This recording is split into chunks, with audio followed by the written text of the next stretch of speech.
The Porsche was parked outside, just like always. The flat? Spotless. Minimalist. Expensive. It was 6:03 a.m. in Bowdon, Greater Manchester. And the first knock didn't wait for a second. The door gave way to a battering ram. But by the time officers crossed the threshold, he was already in the bathroom. Not to hide. To erase everything. In his hand, a black device. Not a phone.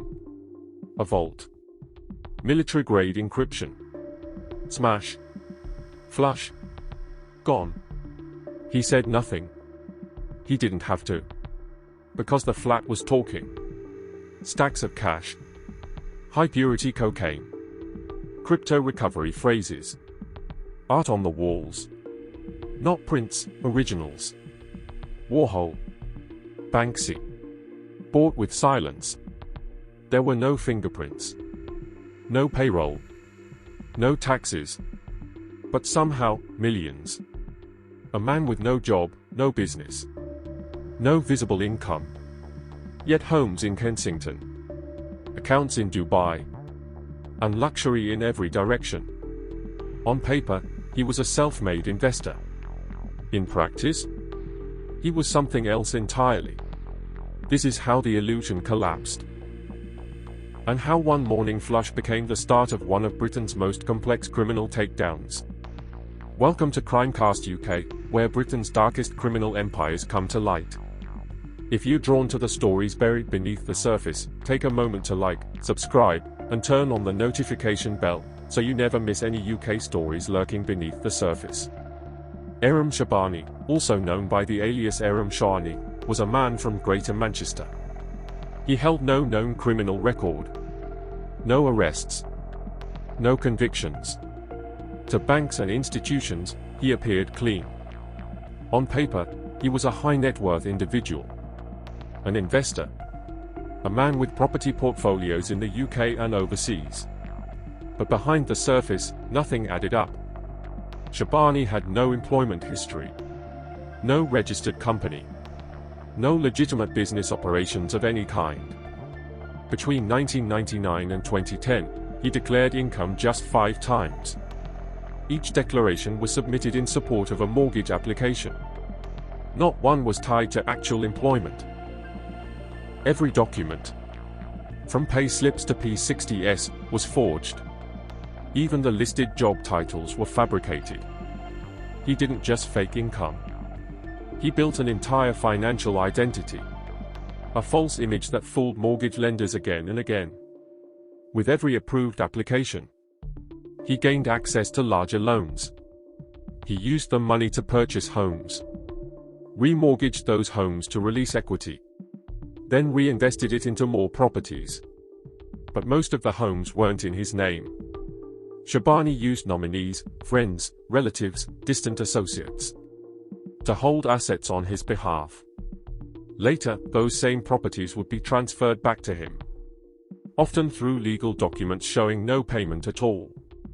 By 2019, he controlled a real estate portfolio valued at over £5 million. Properties in Manchester, London, and the Costa del Sol. Some bought outright with cash. Others were funded through falsified mortgage loans. One Kensington flat worth £1.7 million was transferred to him, with no recorded financial exchange. Another was temporarily held in a third party's name, before being quietly moved to a company he controlled. Detectives would later call it laundering through architecture. Each home had a story. Each signature, a disguise. The paperwork looked legitimate, until investigators began asking the one question that unraveled it all. Where did the money come from? What they found was simple. Shabani hadn't worked a single documented day in over 2 decades. There were no tax returns. No traceable salary. Yet he lived like a mogul. And for years, no one asked how. His first steps into crime weren't on the street. They were in spreadsheets. Aram Shabani didn't deal in stolen goods or break into cars. He forged his way into the financial system. The pattern started quietly. He submitted documents for mortgage approvals. All falsified.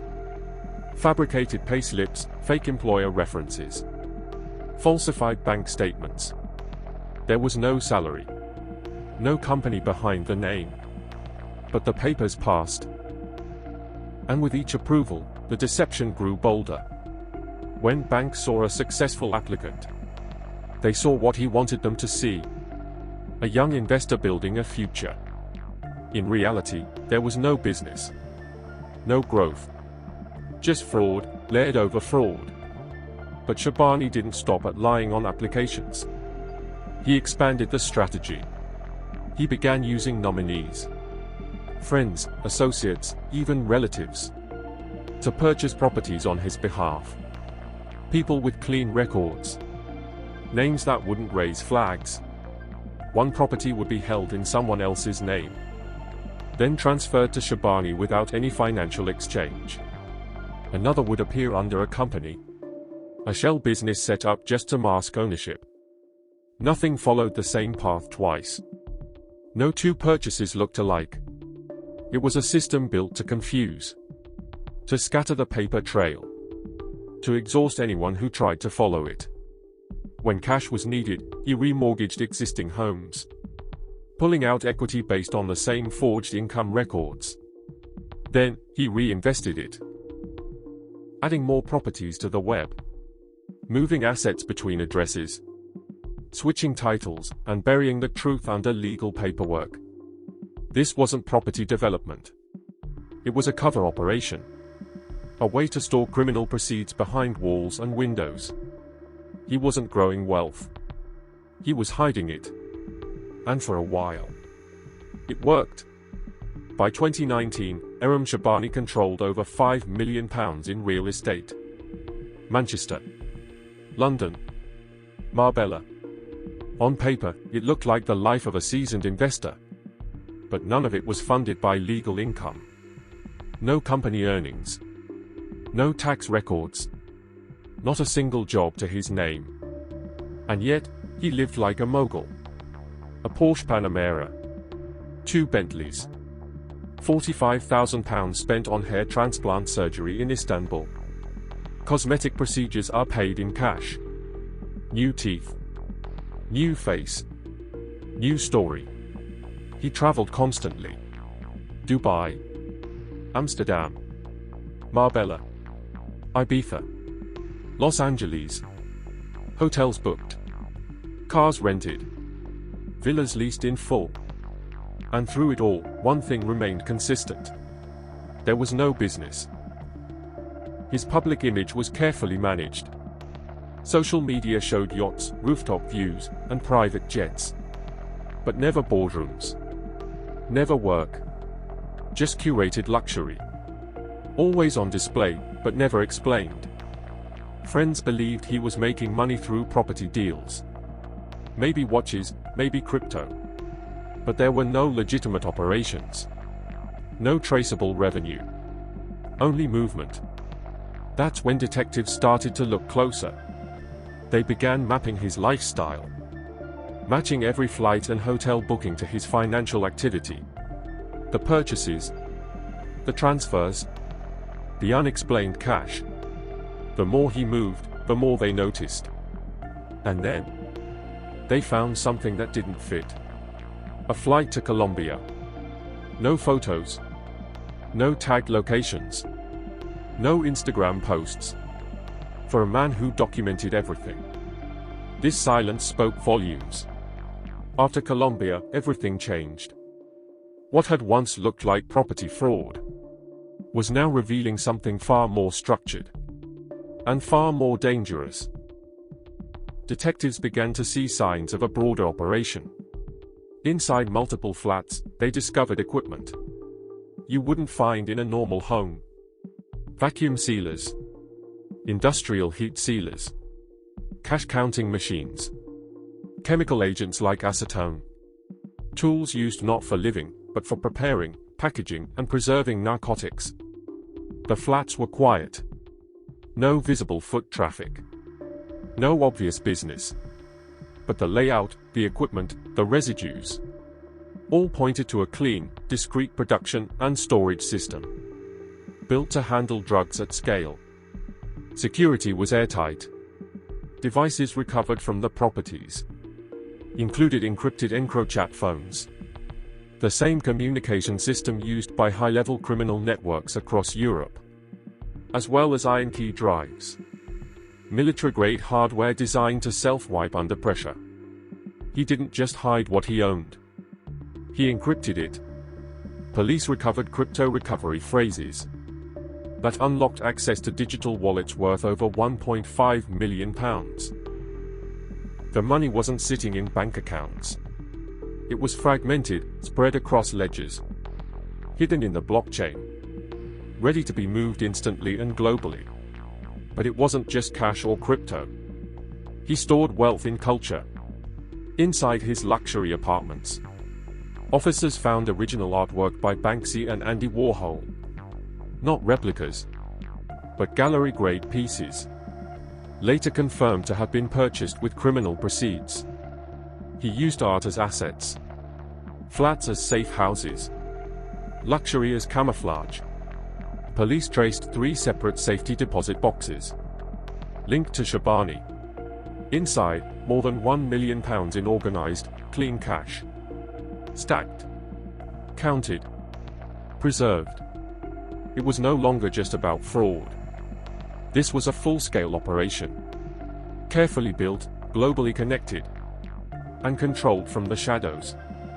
It was just after 6 a.m., April 9, 2019. Multiple teams moved at once. Coordinated raids in Greater Manchester, West London, and Ibiza. After years of quiet surveillance, the operation was finally in motion. In Bowdon, Greater Manchester, officers breached the door of a gated luxury flat, a converted church marketed as discreet executive living. Inside, Aram Shabani was still in bed. But within seconds, he was on his feet. Not to run, but to flush the past. In his hand, a smashed encrypted EncroChat phone. He forced it down the toilet as police stormed the flat. No resistance.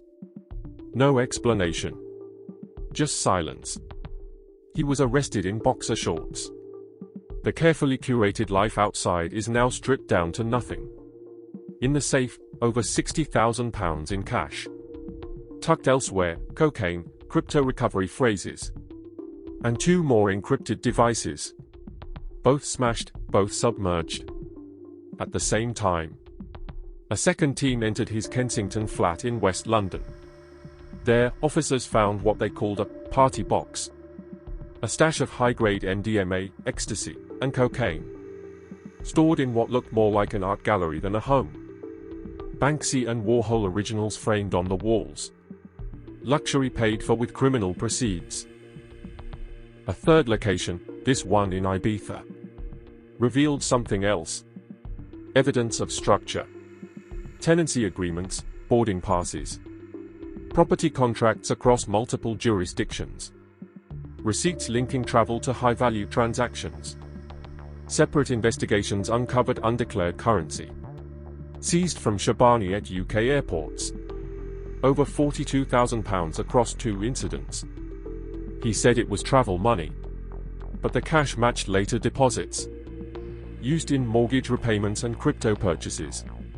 Detectives fed the data into one timeline, matching movement to money, flights to funding, and receipts to properties. What they found wasn't random. It was coordinated, tactical, global. Aram Shabani thought silence would protect him, but data had a voice of its own.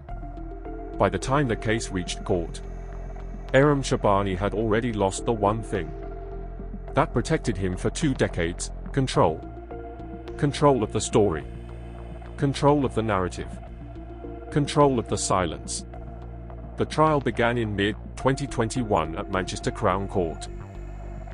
It was never a spectacle. No shouting. No crossfire. Just 10 weeks of mounting evidence, presented in cold, methodical detail. The charges were sweeping. Conspiracy to supply cocaine, fraud, forgery, money laundering, perverting the course of justice, and beneath it all, a refusal to comply with court orders to unlock encrypted devices seized during the raids. Prosecutors didn't have access to the data inside. They didn't need it. The world around the devices was enough. Bank transfers, flight manifests, fake pay slips, digital breadcrumbs he never thought would be followed. In court, Shabani gave nothing. No explanation for the £5 million in property. No account of the undeclared cash, the encrypted crypto wallets, or the forged mortgage documents. He didn't argue. He didn't object. He just sat there. One investigator later said, he built a life around saying nothing. And in the end, he relied on the same silence to save him. But it didn't. Witnesses were limited. There were no known co-defendants. The structure of his network made attribution difficult. He had operated in shadows, through middlemen, through fake names, through systems designed to absorb the consequences. But the paperwork, the very tool he used to build the empire, became the foundation of the case against him. Mortgage applications were matched to forged documents found in his possession. Safety deposit box keys led to clean bundles of cash. Luxury items were linked to accounts with no income. And then there were the coincidences. 2 separate airport stops, each with undeclared currency. Flight dates matching property transfers. A cosmetic procedure in Los Angeles, booked on the same days as a 5-figure hotel stay. Paid with cards later linked to the same fraud. The judge was blunt. He described Shabani as the head of a large-scale, highly organized drug conspiracy.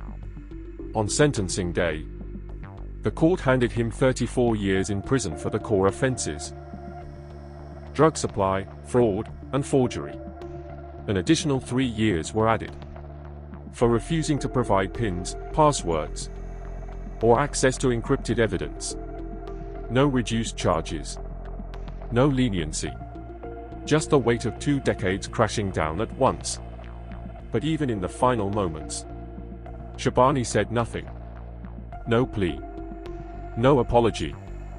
No defense. Just the silence.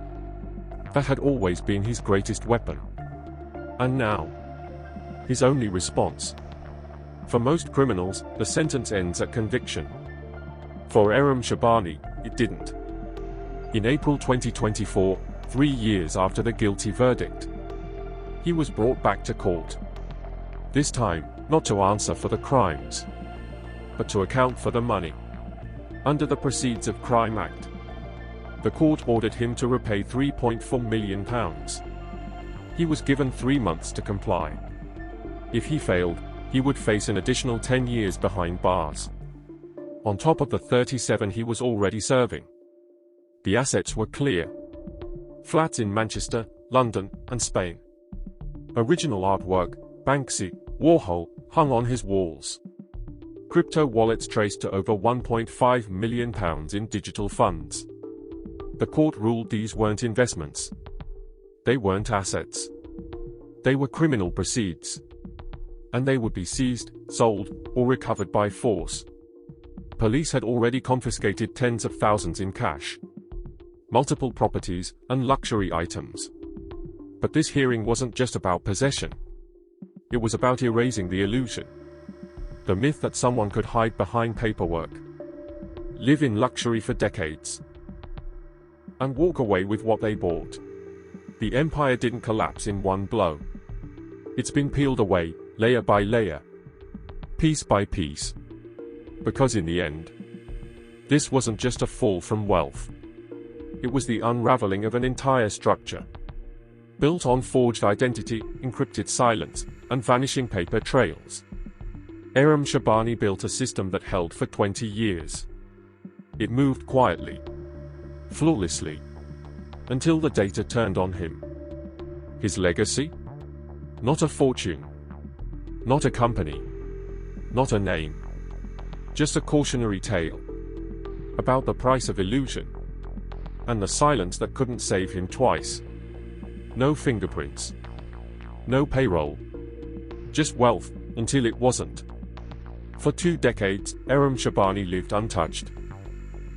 He built homes without ever swinging a hammer. He moved money without a job.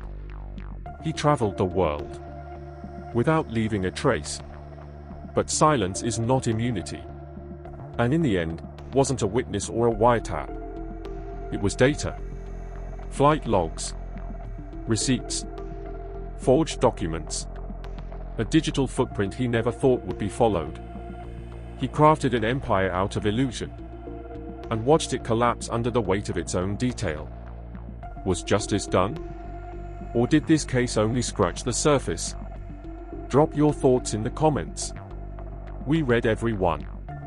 And if this is the kind of story you want more of, don't forget to like, subscribe, turn on notifications, and stay with us.